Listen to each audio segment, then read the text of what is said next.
কড়াইশুঁটির কচুরির সাথে না যদি থাকে একটু আলুর দম, যতই পঞ্চ ব্যঞ্জন সাজান পাতে, মনে হবে কোনো পদ যেন কম কম। কি ঠিক বললাম তো? কারা কারা আমার সাথে একমত কমেন্টে জানাতে কিন্তু ভুলবেন না। কড়াইশুঁটির কচুরি আর আলুর দমের রেসিপি দেখানোর জন্য আমি অনেকেই অনুরোধ পেয়েছিলাম, আর আপনাদের অনুরোধ রাখতেই আমি গত শুক্রবার চ্যানেলে কড়াইশুঁটির কচুরির রেসিপি শেয়ার করেছি, আর আপনাদের অনেক ভালোবাসাও পেয়েছি। তাই আমার আজকের রেসিপিটি শেষ পর্যন্ত দেখার জন্য অনুরোধ রইল। নমস্কার বন্ধুরা, আমি তৃষ্ণা। আমাদের রান্নাঘর আস্বাদনে আপনাদের সকলকে স্বাগত। কড়াইশুঁটির কচুরির সাথে খাওয়ার জন্য আজ আমি আপনাদের সাথে এক ধরনের আমিষ আলুর দমের রেসিপি শেয়ার করে নিচ্ছি। আলুর দম বানানোর জন্য আমি এখানে নিয়ে নিয়েছি ধনেপাতা কুচি, কাঁচা লঙ্কা, আদা বাটা, রসুন বাটা, পেঁয়াজ পাতা, পেঁয়াজ, টমেটো বাটা, কড়াইশুঁটি, আর নিয়েছি সিদ্ধ করে রাখা আলু। আলুগুলোকে প্রেসার কুকারে সিদ্ধ করে খোসাগুলো ছাড়িয়ে রেখে দিয়েছি। এখন আমি আলুর দমটা বানিয়ে নেব। তার জন্য গ্যাস জ্বালিয়ে কড়াই বসিয়ে দিয়েছি। কড়াই একটু গরম হয়ে গেলে কড়াইয়ের মধ্যে দিয়ে দিচ্ছি পরিমাণ মতো সরষের তেল। ইচ্ছা হলেই আপনারা সরষের তেলের বদলে সাদা তেলও দিতে পারেন, তবে কিছু কিছু রান্না আছে যেগুলোতে সরষের তেলের ব্যবহার করলে রান্নার স্বাদ ভালো হয়। গ্যাসের ফ্লেমটাকে মিডিয়ামে করে তেলটা গরম করে নিয়েছি। এইবার ওই গরম তেলের মধ্যে দিয়ে দিচ্ছি আগে থেকে সিদ্ধ করে রাখা আলুর টুকরো। এখন আমি আলুগুলোকে 3 থেকে 4 মিনিট সময় নিয়ে ভেজে নেব। গ্যাসের ফ্লেমটা আমার মিডিয়ামেই আছে। দিয়ে দিচ্ছি সামান্য একটু হলুদ আর লবণ। হলুদ আর লবণটা দিয়ে আলুগুলো ভেজে নিচ্ছি।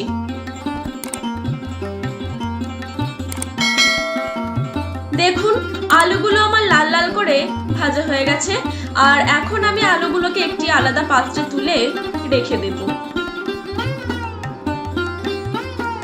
এবার ওই আলু ভাজার একই তেলের মধ্যে ফোড়নে দিয়ে দিচ্ছি গোটা জিরে, একটা তেজপাতা, দিয়ে দিলাম কিছু গোটা গরম মশলা যেমন এলাচ, লবঙ্গ আর দারুচিনি, দিয়ে দিচ্ছি একটা শুকনো লঙ্কা। গ্যাসের ফ্লেমটা লো টু মিডিয়ামে রেখে 30 সেকেন্ড সময় নিয়ে ফোড়নটা আমি ভেজে নিচ্ছি। ফোড়ন থেকে সুন্দর গন্ধ বেরোলেই এর মধ্যে দিয়ে দিচ্ছি কুচিয়ে রাখা পেঁয়াজ। পেঁয়াজটা একটু কয়েক সেকেন্ড ভেজে নিচ্ছি ফ্লেমটাকে হাইতে রেখে। পেঁয়াজটা আমার একটু ভাজা ভাজা হয়ে গেছে। এখন আমি এর মধ্যে দিয়ে দিলাম আদা বাটা আর রসুন বাটা। এবার আমি গ্যাসের ফ্লেমটাকে মিডিয়ামে করে দিয়ে প্রায় 2 মিনিট সময় নিয়ে আদা, রসুন এবং পেঁয়াজটা কষিয়ে নেব। দিয়ে দিলাম টমেটো বাটা। ভালো মতো সমস্ত কিছুকে কষাতে থাকবো।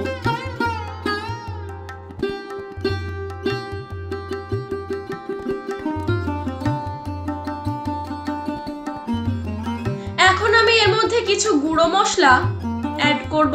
দিয়ে দিচ্ছি স্বাদ মতো লবণ, সামান্য একটু হলুদ গুঁড়ো, ঝালের জন্য লাল লঙ্কার গুঁড়ো, দিয়ে দিলাম ধনে গুঁড়ো, জিরে গুঁড়ো, আর দিচ্ছি কাশ্মীরি লাল লঙ্কার গুঁড়ো। এটা মূলত আমি রঙের জন্য ব্যবহার করলাম। ঝাল আর লবণটা আপনারা আপনাদের স্বাদ অনুসারে ব্যবহার করবেন। মশলাগুলো যাতে পুড়ে না যায় তার জন্য দিয়ে দিচ্ছি একটু সামান্য পরিমাণে গরম জল। গরম জলটা দিয়ে আমি পুরো মশলার সাথে আদা, রসুন, পেঁয়াজ এবং টমেটোটা কষাতে থাকবো। দিয়ে দিলাম কড়াইশুঁটি, আর দিলাম দুটো সবুজ কাঁচা লঙ্কা। মশলার সাথে কড়াইশুঁটি আর কাঁচা লঙ্কাটাও মিশিয়ে নিচ্ছি ভালো করে, আর তারপর চাপা দিয়ে আরো 1 মিনিট অপেক্ষা করব। শীতকালে আলুর দম হবে আর তাতে কড়াইশুঁটি পড়বে না, তাই কি কখনো হয়? এখানে আমি হাফ কাপ মতো কড়াইশুঁটির ব্যবহার করেছি। ঢাকনাটা খুলে আমি এর মধ্যে দিয়ে দিচ্ছি আগে থেকে ভেজে রাখা আলু। আলুগুলো এবার মশলার সাথে ভালো মতো কষাতে থাকবো।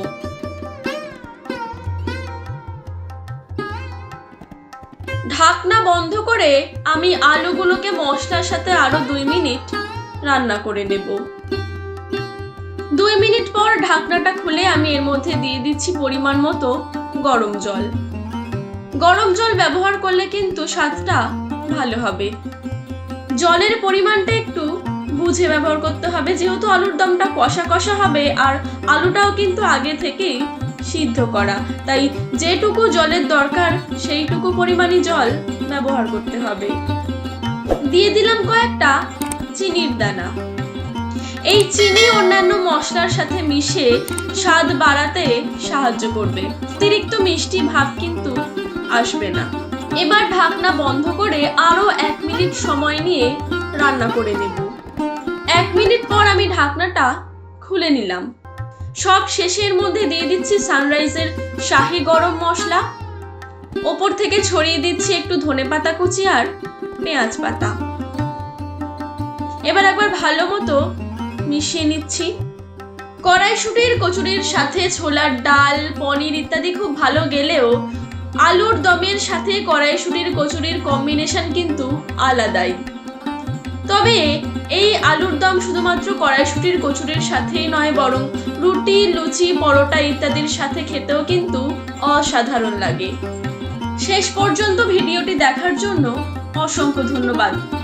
আর যদি এখনো আপনারা কড়াইশুঁটির কচুরির ভিডিওটি না দেখে থাকেন তাহলে অবশ্যই দেখে নিন, আমি ডেসক্রিপশন বক্সে লিংক দিয়ে রাখছি।